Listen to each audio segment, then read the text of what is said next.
Well, it's very significant because it is a state funeral. This is a recognition, once again, by the democratic government of Serbia of the historic role and position of the royal family, Karađorđević.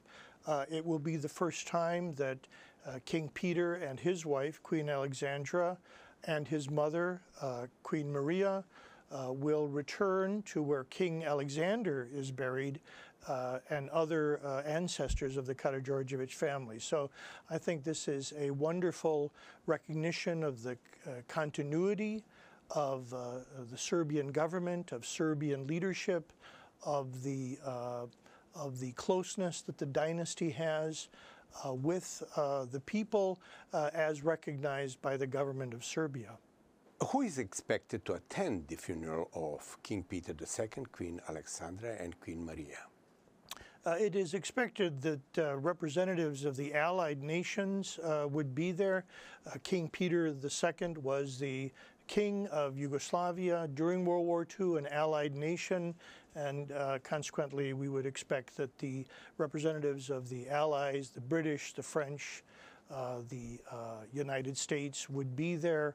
There will certainly be heads and members of royal families. The royal King Peter was related to all of the main houses, royal houses of Europe. The Serbian royal house was an integral part of this family of kingdoms, many still reigning in Europe, including Queen Elizabeth, who's a distant cousin of King Alexander.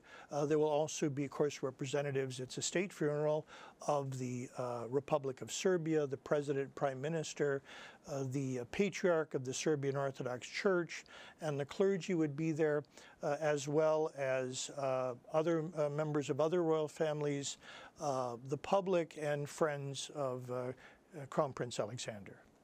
What could you tell us about more important and interesting moments in the life of King Peter II? King Peter II had a remarkable, and some would say tragic life. He became king at age 11 after the assassination of his father, King Alexander I, along with the French foreign minister Louis Barthot in France in 1934.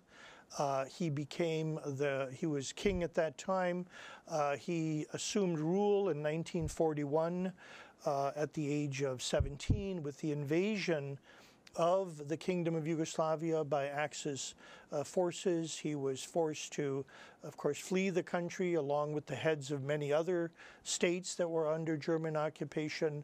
All of those are remarkable things to happen to somebody before they're 21 years old. Of course, after the war, he came to live in the United States. He lived and died here. He's the only monarch to have been buried in the United States. He chose to be buried here rather than in England because of his closeness to the people and the church here. And of course, at his funeral in 1970, Bishop Irinei spoke about the fact that the day would come one day when King Peter could be returned to a free Serbia, to the mausoleum at Oplenac, and that day is upon us on May 26th.